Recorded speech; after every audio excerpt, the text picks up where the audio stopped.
I had a great time with the $20,000 I recently saved up.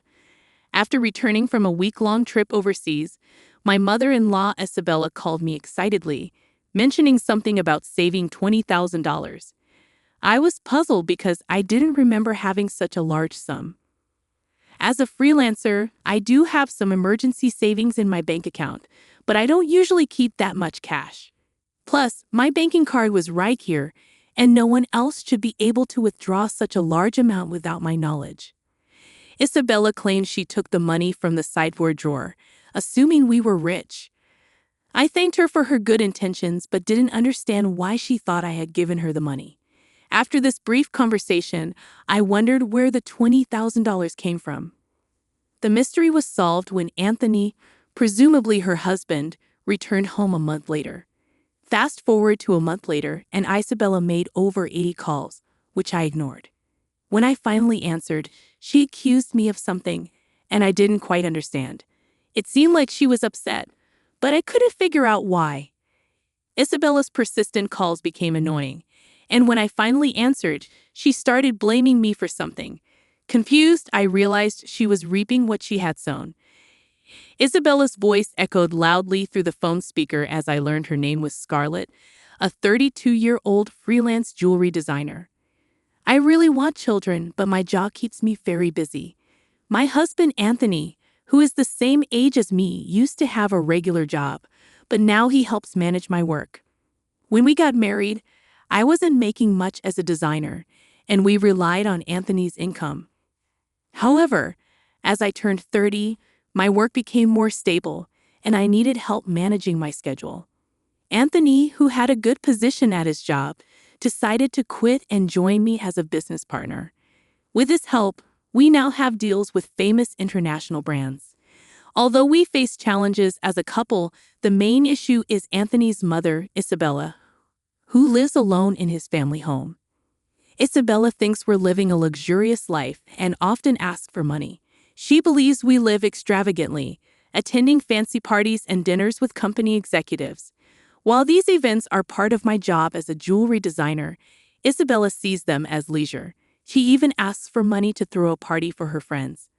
I can afford to give her money, but it's not as glamorous as it seems. These events are expensive, and I have business obligations that I can't refuse. We're now living in luxury. It's all part of our work, dressing up beautifully and eating at expensive places. Isabella often expresses her envy towards us with a hint of sarcasm. Despite my continuous refusals to her requests, Anthony, being her son, sometimes gives in and hands her money. He believes it's a small price to pay to keep her quiet and avoid interruptions to our work. However, Isabella's demands only increase, leaving both of us frustrated. Recently, Isabella came over and pestered Anthony about buying a new dress for an upcoming gathering. Despite suggesting a more affordable two-piece suit, she insisted on an expensive dress for the fancy party. I believe proper attire, whether old or new, shouldn't matter, but Isabella makes a fuss. She also added that she needed a matching bag and was counting on us for that. To address Isabella's constant money demands, Anthony set up a credit card in her name, telling her to use it for her expenses. Initially, she overspent and got warned by Anthony. He then asked her to report before making significant purchases. However, Isabella continued to overspend, once even buying an expensive ring without prior notice. The bill became astronomical, and Anthony, who was paying the bills, couldn't afford it. Isabella seemed to think the credit card meant endless spending without consequences. Anthony, frustrated with the situation, decided to put a limit on her card spending. Isabella stormed in, complaining that she couldn't pay for her recent shopping, not realizing the financial strain her overspending was causing us. "We've lowered your monthly limit, but it's still enough, right?" Isabella challenged, questioning the fairness of our lifestyle. She argued that her desire for fun and luxury wasn't much different from our work-related dressing up and attending fancy places. We explained that events like product launches and parties were part of our job, often taking place in luxurious venues. However, Isabella perceived it as us having fun rather than working. Since putting a limit on her credit card, she had quieted down a bit. Occasionally, she would come to our house and complain to Anthony, but life went on without major issues. As the year-end approached, a foreign brand approached me with a proposal to expand our business overseas. Excited about the opportunity, I saw it as a chance to join the ranks of top-tier designers. Anthony, handling things as my manager, saw it as a rare opportunity we had to take. However, there was a concern about Isabella. Given her past behavior, it was plausible that she might want to come with us. When we told her about our plans that weekend, she reacted just as we predicted. Isabella insisted we were trying to trick her and live even more lavishly overseas. Anthony tried to explain that it was for work, not leisure, but Isabella wouldn't give up, fearing we planned to move there permanently. "We'll come back after our work settles down overseas," I reassured Isabella. She seemed worried that our plans would leave her behind. Both Anthony and I were exhausted from this circular argument. We couldn't take her with us, but Anthony, worn out from convincing her, suggested paying for a week-long trip for her instead. "Really? Are you sure?" Isabella half-happily accepted, and Anthony promised to cover her flight and hotel expenses. However, the peace didn't last long. A few days later, while Anthony was busy with overseas arrangements, Isabella visited our house. "Anthony said that, but I want to shop over there too. Can you give me some money?" she requested. I asked about the card Anthony had given her, and she admitted he had taken it away, fearing she might misuse it with different currency rates overseas. I explained that I couldn't give her money without Anthony's approval. Isabella left, raising her voice, and over the New Year's, she went on a 7-day trip abroad. Upon her return, Isabella revealed an unbelievable truth. She called me excitedly, sharing her experiences and mentioning she had overspent on souvenirs. Feeling fed up, I asked about the money she claimed I had saved up for her. I had no recollection of such money, and the situation took an unexpected turn.